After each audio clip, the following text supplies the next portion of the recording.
के चेहरे पर खुशी है, क्योंकि उसने दीपावली पर भी जो व्यापार नहीं करा होगा वो व्यापार उसका आज आपके आने से चल जाएगा, तो उसका घर बन जाएगा।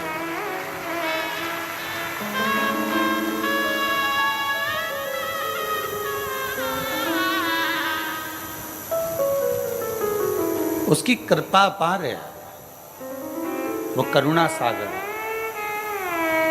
वो दया सागर है।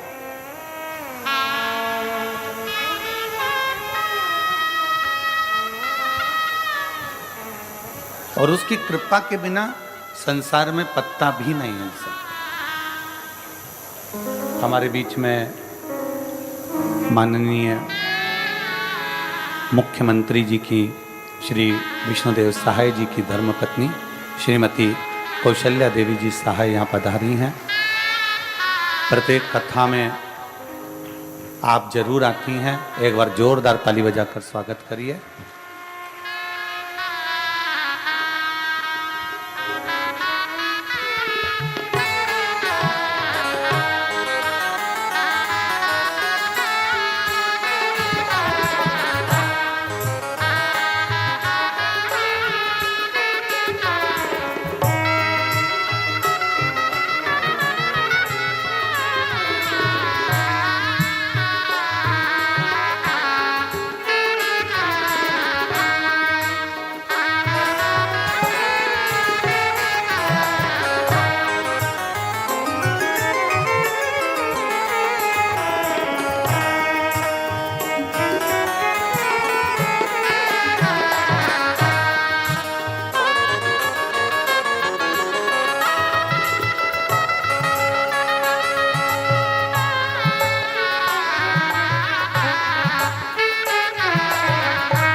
आप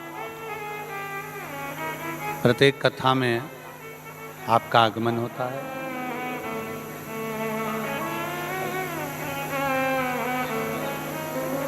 और प्रत्येक कथा छत्तीसगढ़ के अंतर्गत अगर हो रही है, छत्तीसगढ़ के अंतर्गत अगर कथा चल रही है, छत्तीसगढ़ में अगर कथा चल रही है, तो छत्तीसगढ़ की इस पवित्र भूमि पर आपका आगमन जरूर होता है।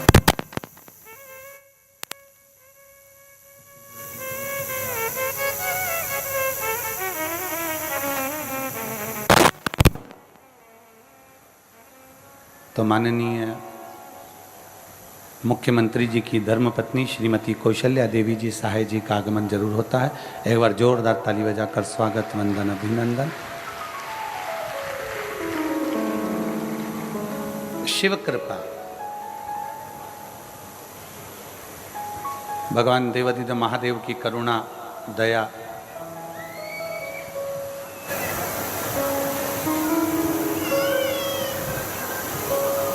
तो यदि आप और हम सब भगवान शिव की इस पवित्र कथा का रसपान कर रहे हैं,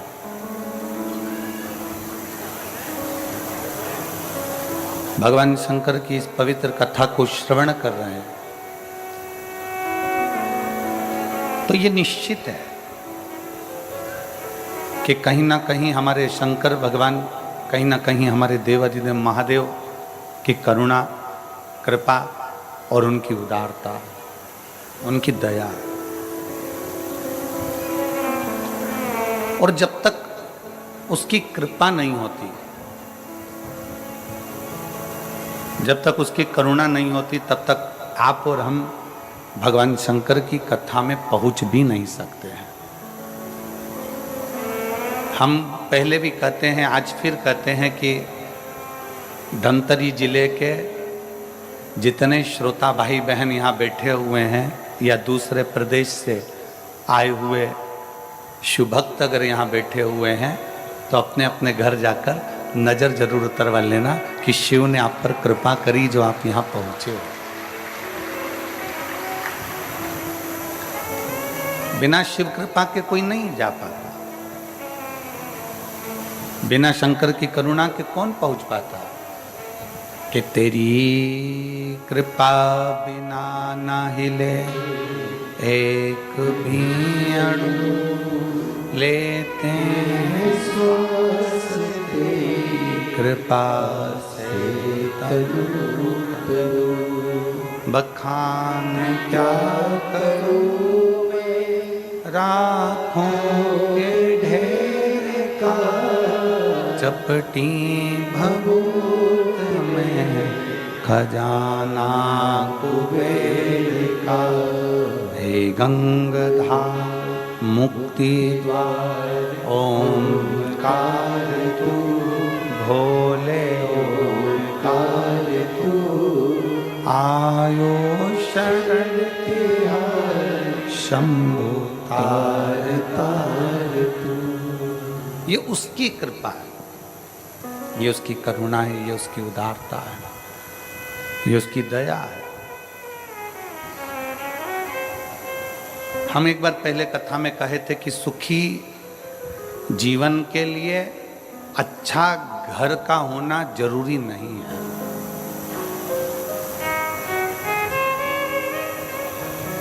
सुखी जीवन के लिए अच्छा घर का होना जरूरी नहीं है। सुखी जीवन के लिए घर के अंदर सोफा सेट होना जरूरी नहीं है। सुखी जीवन के लिए घर के अंदर टीवी होना जरूरी नहीं है। सुखी जीवन के लिए घर के अंदर बहुत सारे ठाठ होना जरूरी नहीं है। सुखी जीवन के लिए घर में सोना चांदी हीरा पन्ना ये सबका होना जरूरी नहीं है। शिव महापुराण की कथा कहती है सुखी जीवन के लिए घर का माहौल अच्छा होना बहुत जरूरी है।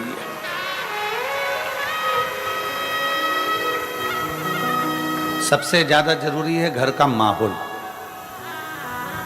सबसे ज्यादा जरूरी है घर की शांति।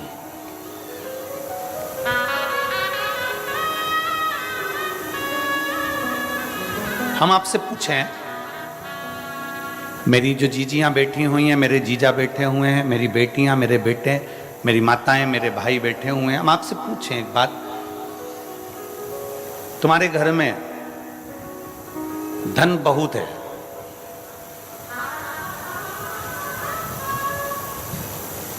तुम्हारे घर में सोफा सेट भी लगा हुआ है, तुम्हारे घर में संपदा भी बहुत है, तुम्हारे घर में टीवी फ्रिज सब कुछ है, सारा सुख है, पूरा सुख तुम्हारे घर के अंदर है। दुकान भी अच्छी है, घर भी अच्छा है, 2 मंजिल का 3 मंजिल का सब बना, और पति खूब दारू पिए, खूब गाली दे, दिन रात नशे में धुत रहे, तो मेरी जीजियों से पूछना है, ईमानदारी से बोलो वो घर किसी काम का है? जम के तो बोलो जरा। नहीं, वो सोफा सेट किसी काम का है? वो धन और दौलत किसी काम की है? घर में सोफा सेट है, डाइनिंग सेट है, हीरे का सेट है, सोने का सेट है, चांदी का सेट है, बर्तन का सेट है, और आदमी अपसेट है, तो वो सेट किसी काम का नहीं है महाराज। वो सेट किस काम का? उस सेट की कोई मूलता नहीं, उस सेट की कोई महत्वता नहीं, उस सेट की कोई प्रधानता नहीं।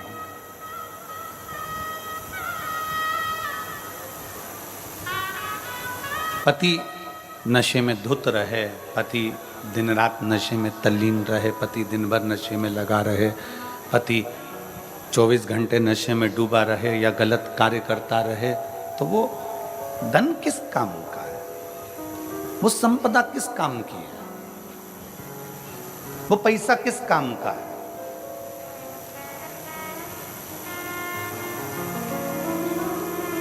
उस धन की कोई मूलता नहीं। हमने भिलाई की कथा में एक बात कही थी, श्रीमती कौशल्या देवी सहाय जी यहाँ पर बैठी हुई हैं। हमने भिलाई की कथा में एक बात कही थी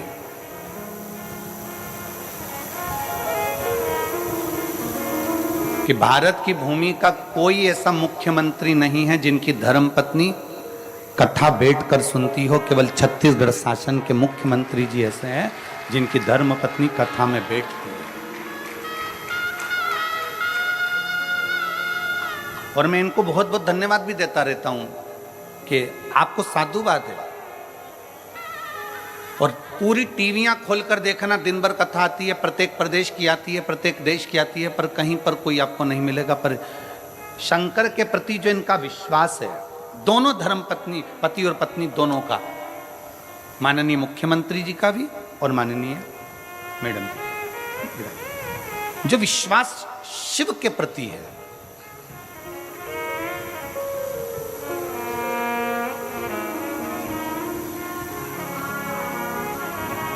और दुनिया के लोग अपनी अपनी जगह पर, आप लोग तो अखबार में पढ़े होंगे, आप लोगों ने तो टीवी पर भी देखा होगा कि कई लोगों ने एक लोटे जल पर भी कमेंट्स कर दिया कि एक लोटे जल से क्या होता है। छत्तीसगढ़ का एक एक बच्चा जानता है कि एक लोटे जल से क्या होता है। आप भी अभी चिल्ला कर बोलोगे क्या होता है? सारी समस्या का हल होता है। इसलिए एक लोटा जल चढ़ा चढ़ा के छत्तीसगढ़ वालों ने समस्या ही खत्म कर दी है।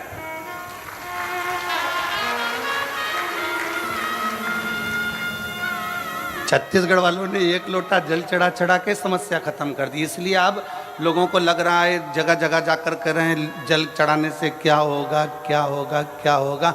उनको चिल्ला कर कहना चाहिए सारी समस्या का हल लोटा जल।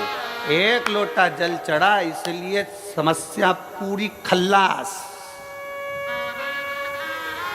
समस्या पूरी समाप्त।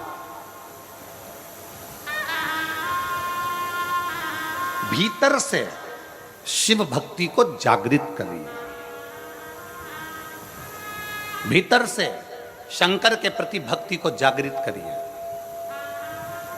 खेत में काम करो ना, कल पत्र पढ़ा था, पत्र में था वो खेत 1 एकड़ जमीन थी उसकी, और खेत में जाकर थोड़ा सा जल छींटता था, शंकर जी पे चढ़ा हुआ जल चढ़ाता, अपना काम में लग जाता, छोटी सी दुकान करता, धीरे धीरे धीरे धीरे देव। एकदम किसी की फाइल अगर मोटी है ना तो उसको निपटाने में थोड़ा समय लगता है, पर मेरा शंकर को थोड़ा समय लग सकता है तुम्हारे दुख को मिटाने में, तुम्हारी तकलीफ को मिटाने में। डिले कम करो। तुम्हारे दुख को मिटाने में, तुम्हारी तकलीफ को मिटाने में थोड़ा समय लग सकता है, थोड़ा समय लगेगा, पर धीरे धीरे धीरे धीरे वो दुख तुम्हारा, वो तकलीफ तुम्हारी, वो कष्ट तुम्हारा मिट ही जाए। धीरे धीरे वो तकलीफ, वो कष्ट, दुख तुम्हारा समाप्त होते चले जाए।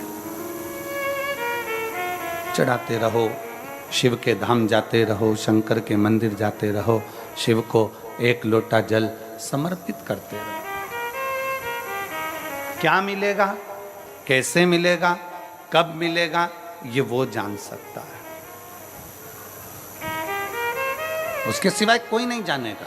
वो क्या करेगा, कैसे करेगा, ये उसके ऊपर निर्भर करता है।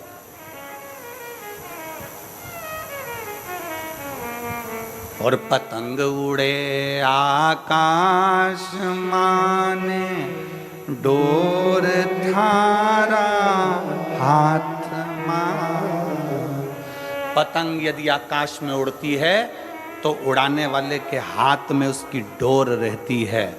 किसके हाथ में रहती है? उड़ाने वाले के हाथ में उसकी पतंग की डोर उड़ाने वाले के हाथ में रहती है। उसी तरह शंकर को जल चढ़ाने वाले की डोर शंकर के हाथ में रहती है। वो कहाँ उड़ाता है, कैसे उड़ाता है, वो वही जान सकता है। वो कैसे उड़ाएगा, क्या करेगा, कैसे उसको आगे बढ़ाना है, कैसे उसको अग्रण्यता लाना है, ये उसके ऊपर निर्भर करता है।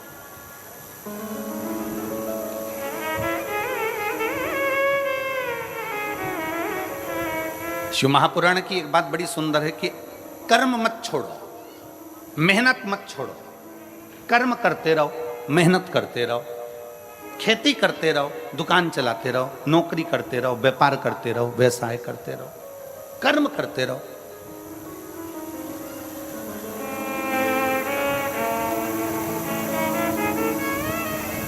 आज तक इस व्यासपीठ ने यह नहीं कहा कि तुम केवल शंकर जी के मंदिर में जाकर बैठ जाओ, अपना काम मत करो। बोला कभी? इस व्यासपीठ ने एक बात जरूर कही कि अपनी मेहनत करते रहना, अपना कर्म करते रहना, अपनी लगनता से काम करते रहना। खेत में जाओ, खलियान में जाओ, दुकान पर जाओ, मेहनत करो, सब कुछ करो, पर सबसे पहले अपने घर से निकलकर एक लोटा जल भरकर शंकर जी का जो मंदिर पास में हो उसको ले जाकर चढ़ाओ, उसके बाद अपने काम में लग जाओ।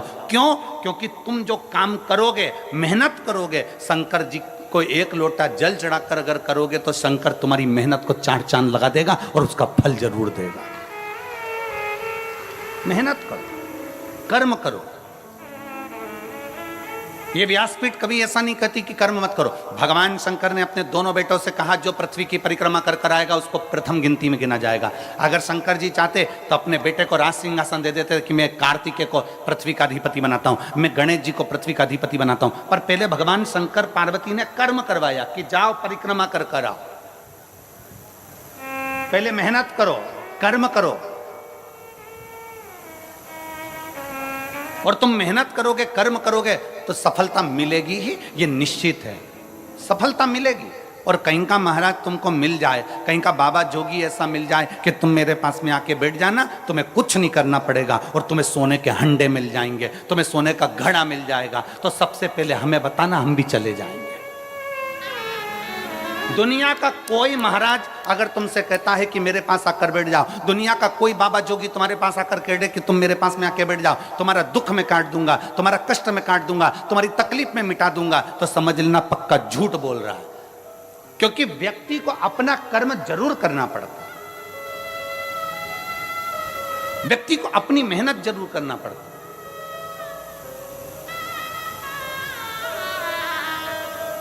अब हम आपसे पूछें, आप सब अपना अपना गांव छोड़कर, नगर छोड़कर, घर छोड़कर बहुत दूर गाड़ियां खड़ी करवा दी और पैदल चलकर कथा के पंडाल में पहुंचे। मेहनत करी कि नहीं करी? कर्म करा कि नहीं करा? कर्म करा तो यहां तक पहुंचे। पहुंचे हो, कथा मिल रही है, पहुंचे हो तो कथा श्रवण कर रहे हो, मिल रही है। तो ये अंदाजा लगा कर रखना, अगर तुम कथा तक आए हो तो एक ना एक दिन मेरा शंकर भी तुम्हारे दरवाजे तक जरूर आएगा। आपकी लगनता से, आपके कर्म से, आपकी मेहनत से मेरा शिव आपके नजदीक पहुंचता है। भगवान शंकर ने गणेश जी से यह नहीं कहा कि तू बैठ जा सिंहासन पर। भगवान शंकर ने षडानंद कार्तिकेय जी से यह नहीं कहा कि तू बैठ जा सिंहासन पर। भगवान शंकर ने कहा जो पृथ्वी की परिक्रमा कर कर आएगा उसको प्रथम गिनती में गिना जाएगा। उसी को स्थान मिलेगा जो मेहनत कर रहा है, उसी को स्थान मिलेगा जो परिश्रम कर रहा है। जो मेहनत ही ना करे, परिश्रम ही ना करे तो क्या मतलब? बिना मेहनत के कैसे आगे बढ़ेगा?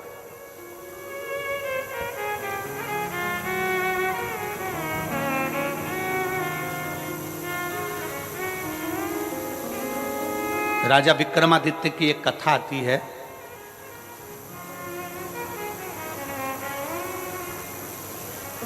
कि राजा विक्रमादित्य एक बार बहुत सारे ब्राह्मणों को, संतों को भोजन के लिए बुला लिया। संत ब्राह्मण भोजन करे और विक्रमादित्य ने पूछ लिया कि दुनिया का सबसे बड़ा दानी कौन है? दुनिया का सबसे बड़ा दानदाता कौन है? जितने ब्राह्मण बैठे थे सबने कह दिया दुनिया का सबसे बड़ा दानी राजा विक्रमादित्य है। दुनिया का सबसे बड़ा दानदाता राजा विक्रमादित्य है, अवंती का नरेश है। एक ब्राह्मण बैठा था, एक संत बैठा था, वो मुंह उतार कर बैठ गया। उसने नहीं कहा कि दुनिया का सबसे बड़ा दानी राजा विक्रमादित्य है, ये वो बोला ही नहीं, उसने नहीं बोला। दुनिया का सबसे बड़ा दानदाता राजा विक्रमादित्य है, ये वो बोला ही नहीं, उसके मुख से शब्द नहीं निकला, आवाज नहीं निकली। राजा विक्रमादित्य ने देखा कि ये बहुत देर से बैठा है, चुप होकर बैठा है, सबने बोला पर ये नहीं बोला है, इसका मुख उतरा हुआ है, इसका चेहरा उतरा हुआ है, जरा मैं इससे पूछूंगा जरूर, इसके मन में कुछ चल रहा है। राजा विक्रमादित्य ने उसको बुलाया और बुलाकर पूछा, क्यों ब्राह्मण देवता, सबने कहा कि दुनिया का सबसे बड़ा दानवीर राजा विक्रमादित्य है, पर आपने नहीं बोला, क्या बात है? आपके मन में कोई संशय है? आपके मन में कोई प्रश्न है? आपके मन में कोई बात है? बताओ जरा, क्या बात है? क्या संशय है? क्या विचार है आपका? राजा विक्रमादित्य की बात सुनी तो ब्राह्मण को लगा, अगर मैं बोल दूंगा, राजा के पक्ष की बात बोलूंगा तो मुझे इनाम मिलेगा, पर राजा के विपक्ष की बात बोलूंगा तो मुझे मृत्युदंड मिल सकता। अगर मैं राजा के विपक्ष का बोल दूं और राजा को बोल दूं कि आप सबसे बड़े दानी नहीं हो, तो हो सकता है मुझे मृत्युदंड मिल जाए, हो सकता है कि मुझे मृत्युदंड मिले। नहीं नहीं महाराज, ऐसी कोई बात नहीं है। राजा विक्रमादित्य ने कहा, नहीं महाराज, आप ब्राह्मण होकर झूठ नहीं बोल सकते। अगर ब्राह्मण होकर झूठ बोल रहे हो तो यह श्रेष्ठता नहीं है तुम्हारी।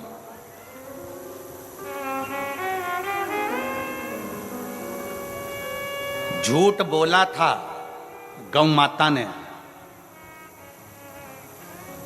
भगवान राम जी के आगे, तो आज भी गौ माता का मुख झूठा कहा जाता है, इसलिए गौदान गाय की पूंछ पकड़कर किया जाता है। आप झूठ ना बोलिए, आप सत्य बोलने का प्रयास करिए। और गया क्षेत्र में एक बार झूठ बोला है ब्राह्मण देव ने कि सीता जी ने कोई पिंडदान नहीं किया है। मां जानकी जी का श्राप भी लगा है ब्राह्मण देवता। फाल्गु नदी ने झूठ बोला तो फाल्गु को भी श्राप लगा। आप झूठ ना कहिए, आप सत्य बोलिए। ब्राह्मण देवता ने मन में सोचा कि अंदर संकोच रखने से क्या फायदा। हमने अभी एक कथा में कहा था कि भोजन नहीं पचता है, भोजन नहीं पचता है तो बीमार कर देता है। भोजन नहीं पचा तो बीमार कर देगा।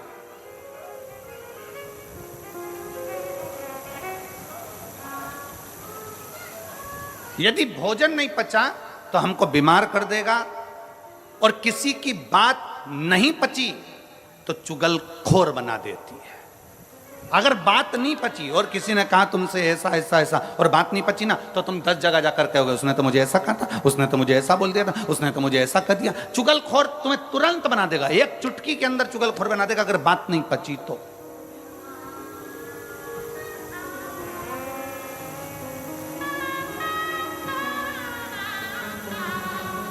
धन नहीं पचा तो तुम्हें अहंकारी बना देगा। अगर तुम्हारे पास में धन आना चालू करा, पैसा आना चालू हुआ, धन संपदा आना चालू हो गई, तुम्हें पद प्रतिष्ठा मिल गई और तुम्हारे घर में अगर धन आने लगा, तो धीरे धीरे अगर पचा नहीं वो तो तुम्हें अहंकारी बना देगा। अभिमान के शब्द निकलने लगेंगे, अभिमत्ता के शब्द निकलने लगेंगे, अहमता के शब्द निकलने लगेंगे, अभिमत्ता के शब्द निकलने लगेंगे। भोजन नहीं पचा बीमार कर देगा, बात नहीं पची चुगलखोर बना देगी, और धन वैभव सत्ता नहीं पची तो तुम्हें अहंकारी बना देगी। अभिमत्ता अहम तुम्हें प्रदान कर देगी, अहंकार।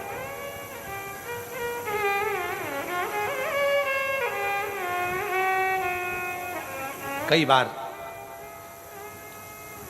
बड़े बड़े अगर कोई ऑफिसर हो जाते हैं और उनके घर के बच्चे अगर धन देख लेते हैं कि हमारे पिता के पास में कितना धन है, हमारे घर में कितना धन है, हमारे दादाजी के पास कितना धन है, हमारे दादा ये पद पर रहे, हमारे पिता ये पद पर रहे और उनके पास में इतना धन है, तो कई बार बच्चे चलते चलते रोडों पर भी किसी ना किसी से अपशब्द कहते हुए चले जाते हैं। तो मुझे जानता नहीं है, तो मुझे पहचानता नहीं है, मैं किस ऑफिसर का बेटा हूं, तूने मुझे देखा नहीं है, मैं कौन हूं तो मुझे जानता नहीं है। मतलब धन पच नहीं रहा, धन पच नहीं रहा, इसलिए अहंकार हो गया है। बात पच नहीं रही इसलिए चुगलखोर बना दे रही है, भोजन पच नहीं रहा इसलिए बीमार बना दे रहा। बचना भी तो चाहिए।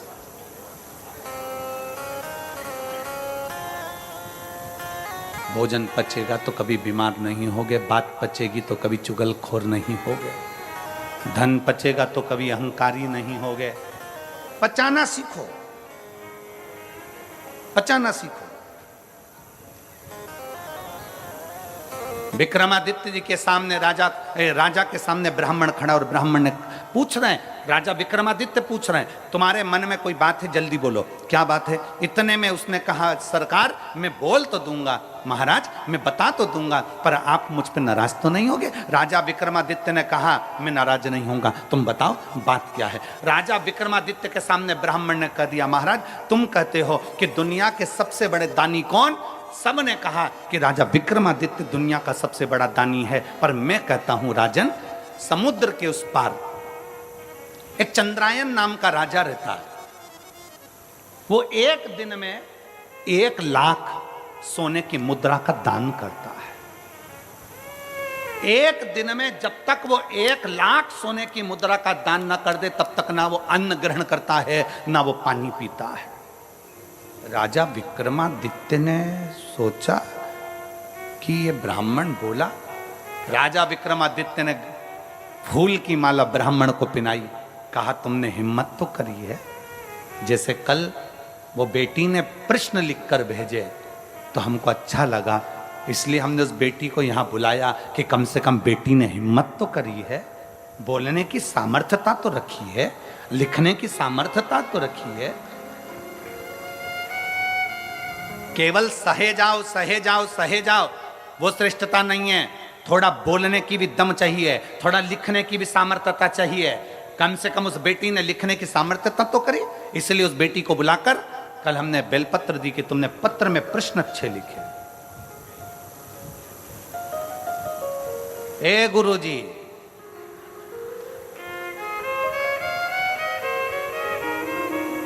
कम से कम उसने लिखने की सामर्थ्यता तो रखी, उसकी प्रसन्नता है, हमको बहुत बहुत प्रसन्नता है, उसके लिए बहुत साधुवाद है। ऐसी बेटियों के लिए तो तुमको ताली ठोकर बहुत जोरदार स्वागत करना चाहिए कि उनकी प्रसन्नता है, आपके मन का बल तो सामने प्रकट हुआ।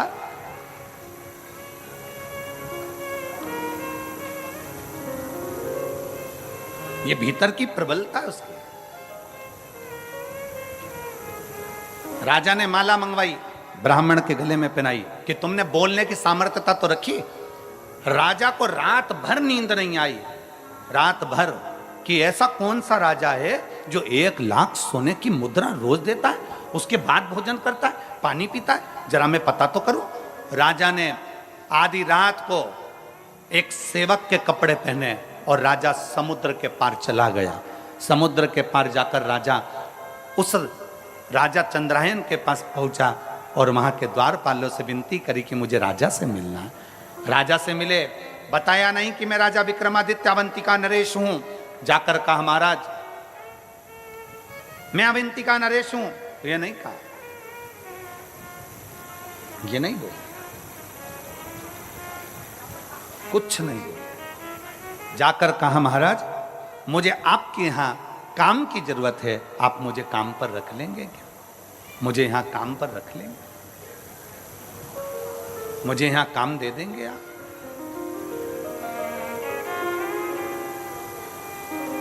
आप मुझे काम प्रदान कर देंगे? राजा चंद्रायन ने पूछा, तुम क्या काम कर सकते हो, बताओ, क्या काम करोगे तुम, वो बताओ।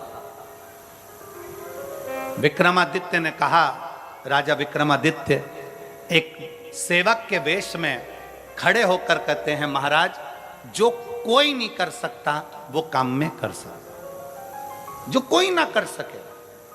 क्योंकि राजा विक्रमादित्य काम इसलिए कर सकता है, जो कोई नहीं कर सकता वो राजा विक्रमादित्य इसलिए कर सकता है क्योंकि राजा विक्रमादित्य के पास में बेताल था, बेताल को बोल देता तो सब काम हो जाता। तो उसको मालूम है कि जो कोई ना कर पाए वो राजा विक्रमादित्य कर पाए। ठीक है, राजा चंद्रायन को प्रसन्नता हो गई कि ऐसा सेवक मुझे मिल गया। द्वारपाल लगा दिया, उसको दरवाजे पर खड़ा कर दिया। राजा विक्रमादित्य दरवाजे पर खड़े थे। सुबह सुबह ब्रह्म मुहूर्त में राजा चंद्रायन उठते और उठकर नहाने के लिए समुद्र पर जाते। समुद्र में नहाकर एक देवी के मंदिर में जाते। देवी के मंदिर में जाकर प्रणाम करते माँ को, और प्रणाम करने के बाद एक खोलता हुआ तेल, उकलते हुए तेल में राजा चंद्रायन उसके अंदर तेल में बैठ जाते। बैठते बैठते तेल में राजा चंद्रायन का पूरा शरीर जल जाता, पूरा शरीर पक जाता। तब कई योगनियां आती उस देवी के मंदिर से, कई योगनियां आकर उसको नोच नोच कर खाती, और खाते ही राजा चंद्रायन के ऊपर देवी माँ उसी समय पर बाहर निकलती मंदिर से, हाथ में जल लेकर राजा चंद्रायन पर छींटती, और राजा चंद्रायन वापिस जीवित हो जाता, और देवी उसको 1 लाख सोने की मुद्रा दे देती, और राजा वो सोने की मुद्रा ले जाकर दान दे देता। विक्रमादित्य ने ये देख लिया। राजा विक्रमादित्य ने ये देखा, राजा विक्रमादित्य ने ये जाना कि ये देवी के मंदिर में आता है, पानी में उकलता, तेल में उकलता है, उकलने के बाद देवी जी इसको 1 लाख सोने की मुद्रा दे देती है। अब राजा विक्रमादित्य ने विचार करा, बस देखना था कि मुद्रा आती कहां से। राजा विक्रमादित्य सुबह दूसरे दिन खुद पहुंच गया। राजा उठकर जाता, उससे पहले विक्रमादित्य गया। विक्रमादित्य जाते से ही स्नान करा, देवी को प्रणाम करा, खोलते तेल में खुद बैठ गया। उसका शरीर जला, जलने के बाद देवी प्रकट हुई। देवी ने प्रकट होकर जल छीटा, विक्रमादित्य जीवित हो गया। जीवित हुआ, देवी ने 1 लाख सोने की मुद्रा राजा विक्रमादित्य को देना चाहिए। राजा विक्रमादित्य ने कहा, माँ मुझे ये सोने की मुद्रा नहीं चाहिए। राजा फिर गया, नहाया, नहा के फिर खोलते तेल में कूद गया, वापिस कूदा, देवी ने फिर जीवित कर दिया। देवी जी ने फिर सोने की मुद्रा दी 1 लाख। राजा ने कहा, मुझे सोने की मुद्रा नहीं चाहिए। फिर गया, फिर नहाया, फिर कूद गया खोलते हुए तेल में। 7 बार राजा विक्रमादित्य खोलते हुए तेल में बार बार गिर रहा था। 7 बार राजा विक्रमादित्य खोलते हुए तेल में जा रहा था। आखिरी में जब खोलते तेल में जाने लगा 8वीं बार, तब देवी ने उसका हाथ पकड़ लिया। अरे विक्रमादित्य, तुझे चाहिए क्या, वो तो बोल। राजा विक्रमादित्य ने कहा, माँ तू मुझ पर दया करती है ना, तो जिस थैली में से तू 1 लाख मुद्रा रोज देती है, वो थैली मुझे दे दे माँ, वो थैली मुझे दे। जिस 1 लाख मुद्रा तू जिस थैली में से रोज देती है, वो थैली मुझे दे दे। राजा विक्रमादित्य के हाथ में जगत जननी दुर्गा भवानी ने थैली दे दी। उसी समय मंदिर गायब हो गया, उसी समय मंदिर समुद्र में डूब गया, उसी समय पर सारी वो कड़ाव तेल का चले गया। इतनी देर में राजा विक्रमादित्य तो चले गए, इतने में चंद्रायन राजा आए। चंद्रायन राजा ने देखा, क्या तो देवी का मंदिर ही नहीं है, समुद्र में चले गया, ना तो कोई खोलता हुआ तेल है ना कुछ है। राजा चंद्रायन घर पहुंचे और उनकी आंख में जल पड़ा था। पलंग पर सो गए, बीमार पड़ गए, चिंता में पड़ गए, मेरा नियम टूट जाएगा। मैं 1 लाख सोने की मुद्रा दान करता था, मेरा पूरा की पूरा नियम आज समाप्त हो जाएगा।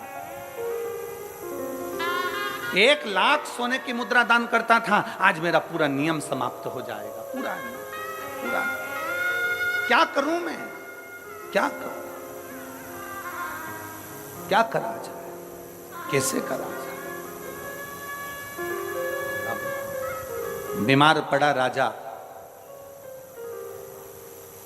राजा बीमार, पूरे नगर में सूचना हो गई, पूरे नगर में, पूरे नगर, और पूरे नगर में जब सूचना हुई, पूरे नगर में जब सूचना हुई, सारे नगर में सूचना पहुंच गई। और पूरे नगर में जब सूचना पहुंची, सूचना होने पर मालूम पड़ा कि राजा बीमार पड़ गया। विक्रमादित्य राजा के पास में पहुंचे और राजा विक्रमादित्य ने कहा, महाराज आप बीमार क्यों पड़े हो। राजा चंद्रायन ने अपनी पूरी बात बता दी। विक्रमादित्य ने कहा, महाराज बीमार मत होइए, ये सोने की थैली लीजिए, रोज 1 लाख मुद्रा इसमें से निकाल लीजिए, दान कर दीजिए। राजा चंद्रायन ने पूछा विक्रमादित्य से, तुम्हारे पास ये थैली कैसे आ गई। महाराज जब आप मुझे सुबह अपने साथ लेकर गए, मैं दरवाजे पर खड़ा था, मैंने देखा आप खोलते हुए तेल में उकल रहे थे, चीख रहे थे, आपका दर्द मुझसे सहन नहीं हुआ, इसलिए देवी माँ की आराधना कर कर वो थैली में आपके लिए लेकर आ गया। ये लो थैली आपके पास में रखिए। वो थैली में आपके लिए लेकर आ गया, ये थैली आपके पास रखी है। ब्राह्मण को सूचना मिली कि राजा चंद्रायन को सोना उगलने वाली थैली विक्रमादित्य दिया है। तब राजा के दरबार में आकर ब्राह्मण चिल्लाकर बोला कि राजा विक्रमादित्य जैसा दानी दुनिया में कोई नहीं हो सकता। अगर वो थैली धमतरी वालों तुम्हें मिल जाती तो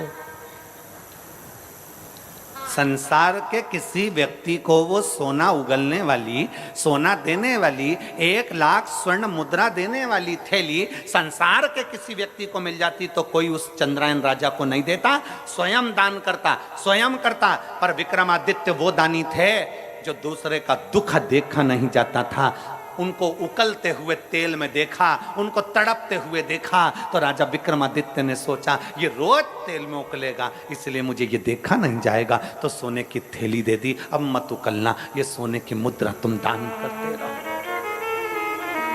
ये सोने की मुद्रा तुम देते रहो, ये सोने की मुद्रा तुम प्रदान करते रहो।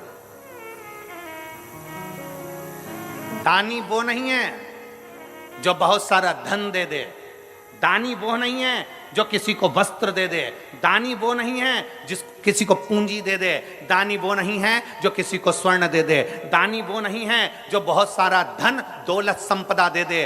दानी वो है जो दूसरे का चेहरा देखकर पहचान जाए कि इसके दिल में दर्द क्या है, इसको तकलीफ क्या है, इसको कष्ट क्या है, इसके अंदर इतना दर्द क्यों छुपा हुआ है, ये रोता क्यों है, क्यों इसकी आंख में आंसू है। दुनिया का सबसे बड़ा दान, अगर संसार का कोई दान सबसे बड़ा है तो वो प्रेम का दान है। आप किसी के दुख में शामिल हो जाएं, आप किसी के तकलीफ में शामिल हो जाएं, आप किसी के कष्ट को थोड़ा कम कर दीजिए, किसी के यहाँ जाकर उसके दुख को कम कर दीजिए, किसी के कष्ट को कम कर दीजिए, तो दुनिया के दानी कहलाओगे। इसलिए शंकर भगवान को ओघड़ दानी कहा जाता है। शिव जी को ओघड़ दानी इसलिए कहते हैं क्योंकि मेरा भोलेनाथ 1 लोटा जल चढ़ाने वाले का दुख नहीं देख सकता, उसका दुख तुरंत काट देता है, इसलिए उसको ओघड़ दानी कहते हैं। मेरे शंकर भगवान को ओघड़दानी इसलिए कहा जाता है क्योंकि वे दूसरे का दुख नहीं देख सकते, दूसरे की तकलीफ नहीं देख सकते, दूसरे का दर्द नहीं देख सकते। जो शंकर जी के मंदिर में गया, गरीब है, अमीर है, जैसा है, शिव को 1 लोटा जल चढ़ाता है तो उसके दुख को वो काट देता है, उसके दर्द को वो मिटा देता है।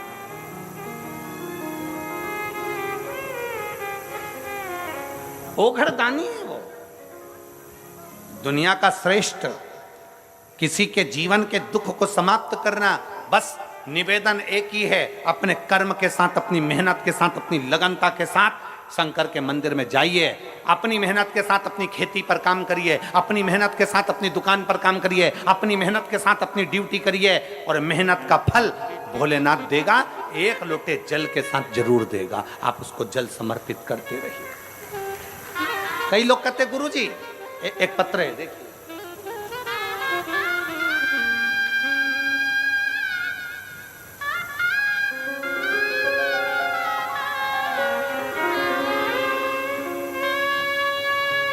मैं नेहा मुकेश शुक्ला, निवास ग्राम मावली पारा, तहसील सरोना, जिला कांकेर की निवासी हूँ। कहीं बैठी हैं तो हाथ हिला सकती हैं। अगर कहीं बैठी हो, मैं नेहा मुकेश शुक्ला, निवास ग्राम मावली पारा, तहसील सरोना, जिला कांकेर की निवासी हूँ। कहीं बैठी हो तो हाथ हिला सकती हैं। अगर कहीं बैठी हो तो हाथ हिला सकती हैं। महाराज जी, 2012 में मेरी शादी हुई, 10 वर्ष निकल चुके थे, 11वां वर्ष चल रहा था महाराज जी, पर मेरे घर में संतान का सुख नहीं था। हमारे यहां संतान नहीं थी। गुरुदेव, 10 वर्ष तक 3 बार डॉक्टरों के कहने पर हमने IVF करवाया, 3 बार हमने डॉक्टरों के कहने पर IVF करवाया, और 3 बार डॉक्टरों के कहने पर जब आईवीएफ के माध्यम से भी संतान प्राप्त करना चाहते थे, लेकिन असफल रहे। आपके कथा शिव महापुराण टीवी के माध्यम से सुनना, जिसमें आप हमेशा पशुपतिनाथ और सफेद आंकड़े की जड़ का जिक्र किया करते हैं। मैंने फिर आपके कहने पर पशुपतिनाथ का उपवास किया और सफेद आंकड़े को अपने कमर में बांधा, फिर भी असफलता ही हुई। लेकिन शिव में अटूट विश्वास के कारण मैंने फिर एक बार पशुपति व्रत किया, जिसमें मुझे संतान प्राप्त हुआ। मैं बाबा को यहां धन्यवाद देने के लिए आई हूं गुरुदेव, कि दुनिया का कोई व्यक्ति नहीं कर पाता जो देवाधिदेव महादेव कर जाता है। गुरुदेव, मैं नेहा मुकेश शुक्ला आज आपको प्रणाम करने और बाबा भोलेनाथ को नमन करने के लिए आई हूं कि मेरे बाबा ने 4/7/2023 को मेरे भोलेनाथ की कृपा से, जब मैंने 3 बार आईवीएफ करवाया वो सफल नहीं हुआ, कोई इलाज सफल नहीं हुआ, जब 1 लोटा जल और आंकड़े की जड़ से 4/7/2023 को मेरे घर में बेटे ने जन्म लिया, जिसका नाम मैंने शिवांश रखा है। मैं बाबा को यहाँ धन्यवाद देने के लिए आई हूँ। कहीं बैठी हों और अगर अपने बेटे को लेकर आई हों तो व्यासपीठ पर आ सकती हैं एक बेलपत्र लेने के लिए। अगर कहीं बैठी हों तो बेटे को लेकर आ सकती हैं। एक लाइन अच्छी लिखी है, आप और हम गुनगुनाते हैं। भोलेनाथ दया करना, मैं तेरे भरोसे हूँ। शंभुनाथ दया करना, मैं तेरे भरोसे हूँ। ना घर के भरोसे हूँ, ना परिवार के भरोसे हूँ। आप भी बोलिए, ना घर के भरोसे हूँ, ना परिवार के भरोसे हूँ। मेरे बाबा दया करना, मैं तेरे भरोसे हूँ। भोले बाबा दया करना, मैं तेरे भरोसे। आप उस पर आश्रित हो जाओ, और जब हम उस परमात्मा पर आश्रित हो जाते हैं तो वो परमात्मा हमें मिलता जरूर है। जब हम परमात्मा पर आश्रित हो जाते हैं तो परमात्मा सुनता जरूर है। जब हम परमात्मा पर आश्रित हो जाते हैं तो परमात्मा कृपा करता जरूर है। जब हम परमात्मा पर आश्रित हो जाते हैं तो वो परमात्मा हमारे साथ कदम से कदम मिलाकर चलता जरूर है, जरूर चलता है, कार्य करता जरूर है। और शंभु शरणे पड़ी, मांगो घड़ी ले, दुख का दया करी,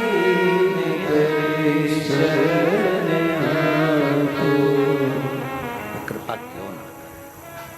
आप उस पर आश्रित हो जाओ पूर्ण भरोसे के साथ, पूर्ण श्रद्धा के साथ। और जब पूर्ण श्रद्धा पूर्ण भरोसे के साथ जब हम आश्रित होंगे, पूर्ण श्रद्धा पूर्ण भरोसे के साथ जब हम आश्रित होंगे, तो क्यों ना सुनेगा वो। प्रेशर बढ़ाओ, प्रेशर। पूर्ण श्रद्धा पूर्ण विश्वास के साथ क्यों ना सुनेगा।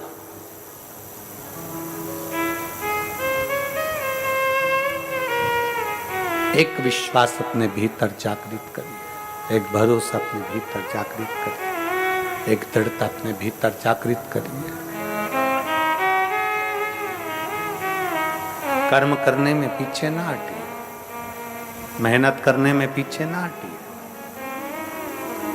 कल एक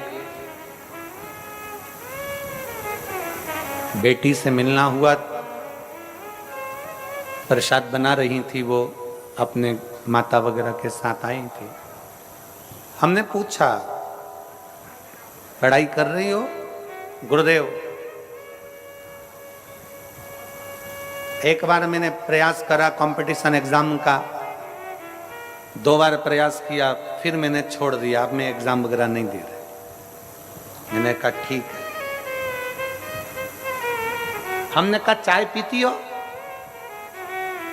वो हंसकर बोली कि गुरुजी ऐसी बात पूछ रहे हो, चाय नहीं पीते क्या हम?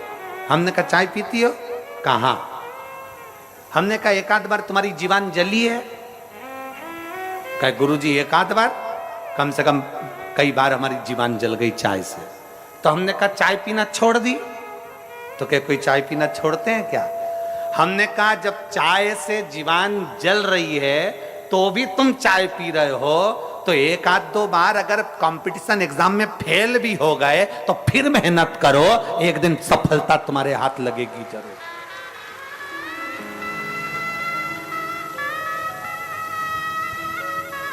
कितने लोग हैं यहां जिनकी चाय पीने से जीवान जली होगी? बोलो जली कि नहीं जली? 1-2 बार तो जली होगी जो चाय पीते होंगे। हम तो पीते भी नहीं, तो हम बोले भी काहे को? चाय पीने से जीवान जल रही है पर हम चाय नहीं छोड़ते, फिर धीरे धीरे पीते हैं, फूंक मार कर पीते हैं, ठंडा कर कर पीते हैं, और आखिरी में चाय पीना हमने छोड़ा नहीं। एक बार कंपटीशन एग्जाम में बैठे, फेल हो गए, एक बार एग्जाम दिया, फेल हो गए, एक बार तकलीफ आई, फेल हो गए, कोई बात नहीं, हिम्मत मत हारना। चाय पीना नहीं छोड़ रहे तो हम मेहनत करना कैसे छोड़ दें? फिर एग्जाम दो, फिर कंपटीशन एग्जाम में बैठो, फिर मेहनत करो, और जब बार बार मेहनत करोगे तो एक दिन मंजिल तक पहुंच ही जाओगे, सफलता तुम्हारा कदम चूमेगी। कौन कहता है भगवान आते नहीं, कोई उसको शबरी की तरह बुलाते नहीं। कौन कहता है भगवान आते नहीं, कोई उसको प्रेमवश बुलाता नहीं। उसको बुलाने के लिए तुम्हारा प्रेम जागृत चाहिए। प्रेशर बढ़ाओ, प्रेशर, उसको बुलाने के लिए तुम्हारा प्रेम जागृत चाहिए, जागृत। सफलता तुम्हारे सम्मुख में होगी, सफलता तुम्हारे सामने होगी। अपना परिश्रम पूरा करिए, अपनी मेहनत पूरी करिए। शिव कथा कर रही है, ब्रह्मा जी और भगवान विष्णु ने मिलकर मंथन किया एक पर्वत का।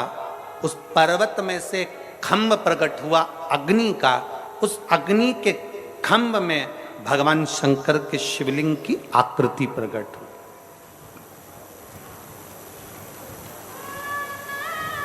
ब्रह्मा जी उस शिवलिंग का शीश देखने जा रहे हैं।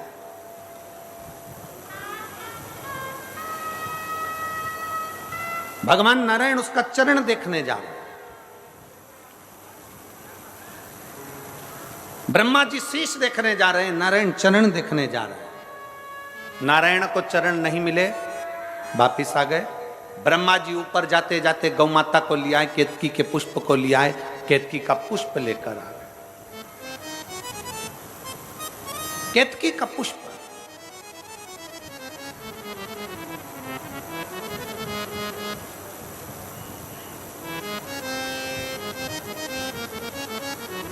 जिस केतकी के पुष्प को सबसे ज्यादा अहंकार था, जितनी चीजों को अहंकार होता है शंकर उसको स्वीकार नहीं करते, शंकर भगवान उसको स्वीकार नहीं करते। कामदेव को अहंकार था, कामदेव को अहंकार था कि मैं सबकी समाधि को तोड़ सकता हूं। कामदेव का अहंकार था कि मैं बड़ा सुंदर हूं। रति के पति कामदेव अपने आप को कहते हैं कि मेरी सुंदरता बड़ी प्रबल है। शंकर नेत्र खोलकर उस कामदेव को जलाकर भस्म कर देते हैं। चंद्र को अहंकार था सुंदरता का, काया का रोग हो जाता है और चंद्र उसको मस्तक पर स्वीकार कर लेते हैं। गंगा को अहंकार था कि मुझ में वो वेग है कि पृथ्वी पर कोई मुझे झेल नहीं सकता। शंकर भगवान से भागीरथ जी ने कहा कि गंगा पृथ्वी पर आए। गंगा पृथ्वी किसके लिए आई गंगा? गंगा या मृत्यु लोक में आई किसके लिए? कि पुत्र सगर के तारे, राजा सागर,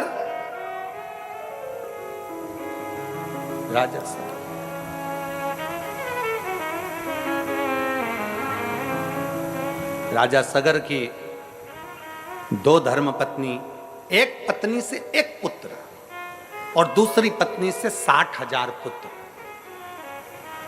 राजा सगर ने अश्वमेध यज्ञ रखा। अश्वमेध यज्ञ जब पूर्ण होता है तो पूरा ब्रह्मांड उसी का हो जाता है। इंद्र को लगा ये राजा सगर इंद्र के सिंहासन पर भी आक्रमण कर लेगा, तो इसका यज्ञ खंडित करना है। यज्ञ खंडित हो।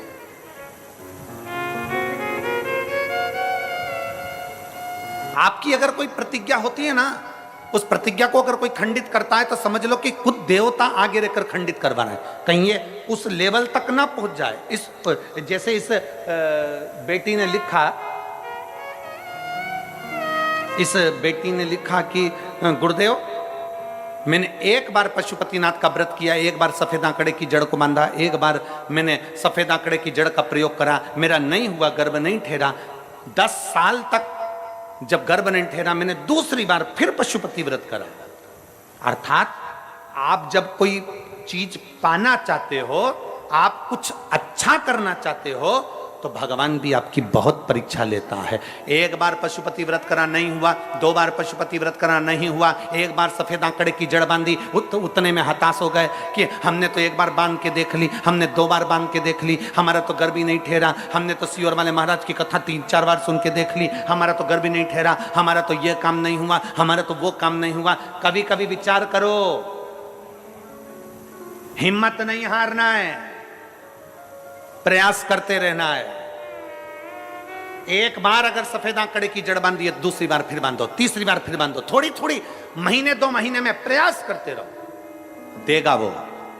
उसके दरवाजे से कोई खाली नहीं जाता।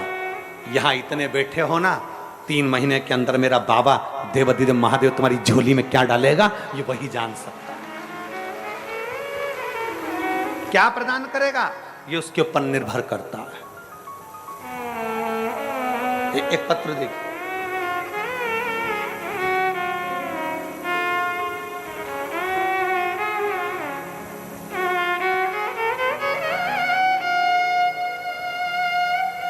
बाबा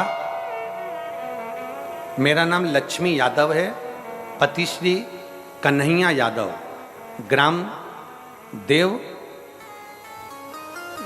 डोंगर दुधावा,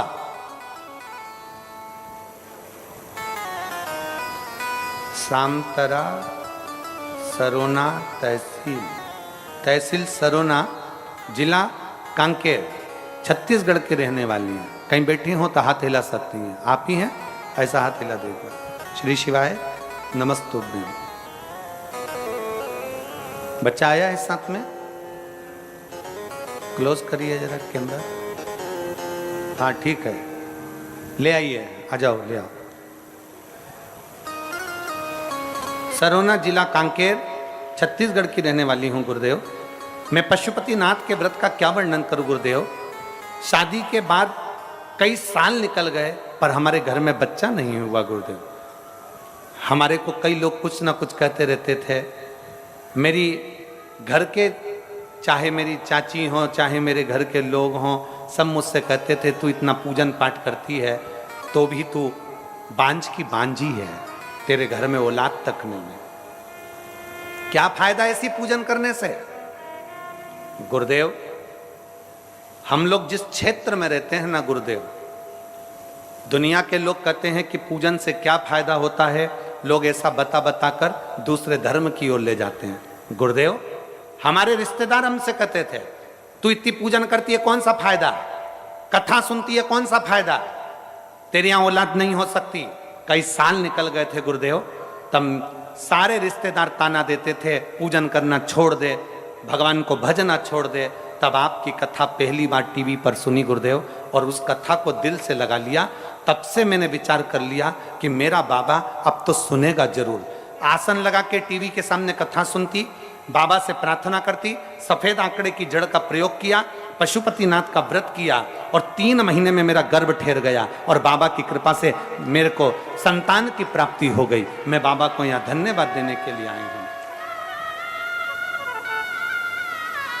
श्री शिवाय नमस्ते। मैं शिव को प्रणाम करने के लिए, बाबा को नमन करने के लिए। एक विश्वास, ये दुनिया के लोग कहेंगे शंकर को जल चढ़ाने से कुछ नहीं होने वाला, ये दुनिया के लोग कहेंगे शंकर को जल चढ़ाने से कुछ नहीं होगा, पर मेरा निवेदन है, ये जितने पत्र यहां रखे हैं ना, इन पत्रों को जरा एक आध बार दिल से पढ़ना, मालूम पड़ेगा। आ जाओ बेटा।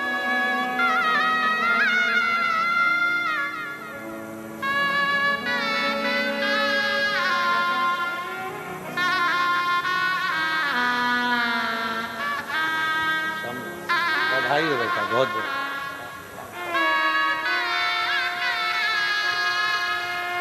शंभू शंभू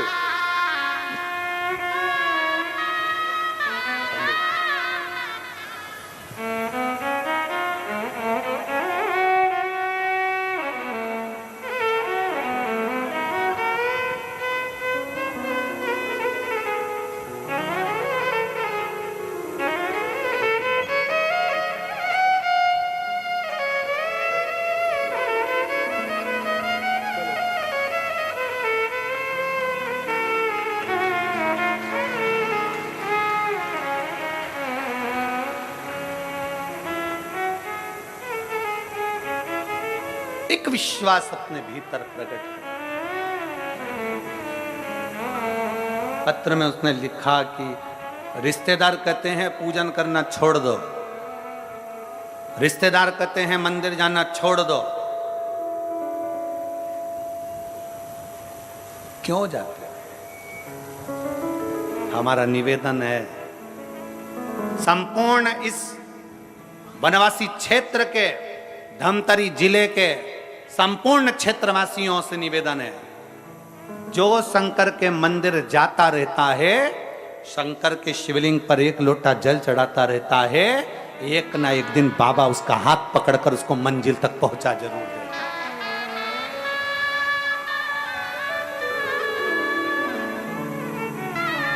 कहेंगे लोग, बहुत कहेंगे, बहुत।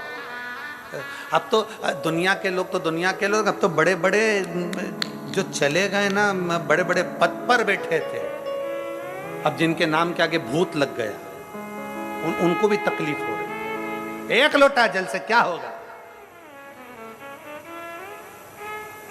क्या होगा 1 लोटे जल से? हमारा निवेदन है, अगर तुम चढ़ाते रहते तो तुम्हें मालूम पड़ता कि 1 लोटा जल क्या कर सकता है। 1 लोटा जल क्या कर सकता है? 1 लोटे जल में कितना बल होता है, 1 लोटे जल में कितना तत्व होता है। कभी आप सब लोग मोबाइल चलाते हो, यूट्यूब पर सर्च करिएगा, गूगल पर सर्च करिएगा, फेसबुक पे सर्च करिएगा कि गिलास के जल में और लोटे के जल में क्या अंतर होता है। गिलास का जल पीने से पेट में कितनी बीमारी आती है और लोटे का जल पीने से पेट की कितनी बीमारी जाती है, जरा नेट पर सर्च करिएगा। मत मानो आप शिव पुराण की, मत मानो आप वेद और पुराण की, आज के विज्ञान से जुड़ो और आज के साइंस से जुड़ो। साइंस और विज्ञान की बात निकालिए कि लोटे के जल में ऐसा क्या हो जाता है कि लोटे का जल पीने वाले की सारे पेट की बीमारियां समाप्त हो जाती है। लोटे का जल में ऐसा क्या हो जाता है कि लोटे का जल पीने वाले की सारी तकलीफें समाप्त हो जाती है। आप मत मानो शिव पुराण की बात, आप मत मानो वेद और पुराण की बात, आप तो विज्ञान की बात मानो, आप साइंस की बात मानो और विज्ञान और साइंस को उठाओ और देखो कि गिलास के जल में और लोटे के जल में कितना पावर है। गिलास के जल में 0 बराबर का पावर होता है और लोटे के जल का, जब हम शंकर को चढ़ाकर उसका आचमन करते हैं, जब लोटे का जल पीते हैं तो शरीर के जितने रोग हैं वो धीरे धीरे अपने आप समाप्त होना चालू हो जाते हैं, अपने आप।